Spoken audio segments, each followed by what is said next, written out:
NIA के मामले में माननीय न्यायालय ने सारे चीज़ों को देखने के बाद और एफआईआर को और एसडीपीआई का जो उन्होंने एक प्रेस विज्ञप्ति दिया था जिसमें कहा था कि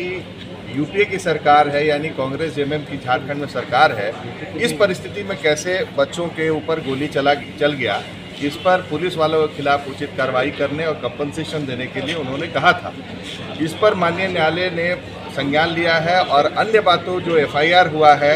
उसमें 10,000 लोग ऑलरेडी रोड पे आ गए थे,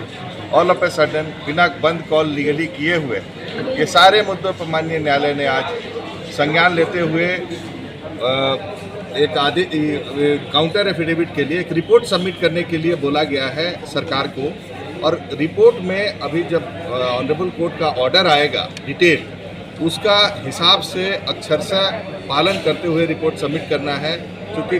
ऑनरेबल कोर्ट ने कहा कि आप रिपोर्ट सबमिट कीजिए, लेकिन ऑनरेबल कोर्ट के माननीय न्यायालय के आदेश देखने के बाद ही ये पता लगेगा कि क्या उसमें और क्या डायरेक्शन है माननीय न्यायालय का। लेकिन रिपोर्ट सबमिट करने के लिए बोला गया है और अगला सप्ताह यानी 24 तारीख को फ्राइडे को पुनः इसकी सुनवाई के लिए रखा गया है, क्योंकि ये मामला बहुत सीरियस है, ऐसा माननीय न्यायालय ने कहा है। और कि पुलिस वालों के ऊपर भी गोली चली है और माननीय न्यायालय का ने संज्ञान लिया है कि कई लोगों की मृत्यु भी हुई है, वो सब रिपोर्ट सबमिट करने के लिए माननीय न्यायालय ने कहा है। क्या इंटेलिजेंस रिपोर्ट भी मांगा है? हाँ, इंटेलिजेंस रिपोर्ट के बारे में बोला गया है माननीय न्यायालय के द्वारा कि क्या इंटेलिजेंस के पास क्या इनपुट था और इनपुट जब आया था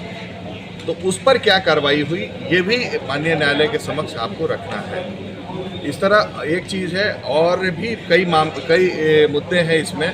जो माननीय न्यायालय के समक्ष आए और उन्होंने कहा है कि सब पर रिपोर्ट सबमिट करें। स्टेट की तरफ से भी कुछ स्टेट के तरफ से कहा गया कि हम लोग एक्शन लिए हैं और माननीय न्यायालय ने कहा कि जो दो सिचुएशन ऐसा एराइज हुआ होगा, जो लोग फील्ड में रहते हैं वो जानते हैं कि उस समय क्या करना है। जो सिचुएशन डेवलप किया उसके हिसाब से यदि पुलिस ने कार्रवाई की, अब ये रिपोर्ट आएगा तभी पता लगेगा कि एक्चुअल पोजीशन क्या है और क्यों और कैसे हुआ ये मामला और कौन कौन लोग इसमें इन्वॉल्व है, कौन सा ग्रुप इन्वॉल्व है। ऐसा है कि सहारनपुर वाला मामला भी है कि सहारनपुर एंगल से भी लोग आए हैं, सहारनपुर से यहाँ डिस्टर्बेंस करने के लिए। और 3 तारीख का जो पोस्टर चिपकाए थे, जो कानपुर में पोस्टर था, वो यहाँ भी पोस्टर चिपकाया गया है। तो ऐसा तो नहीं कि ये सारे लोगों का कनेक्टेड है, सारा ये इंसिडेंट एक ऑर्गेनाइज्ड है और इसका इंटरनेशनल इम्प्लीकेशन है, इसलिए क्योंकि इसमें कहीं ना कहीं जो लिंक है वो ये बता रहा है कि विदेशी ताकतें भी कहीं हो सकती हैं इस पूरे प्रकरण में।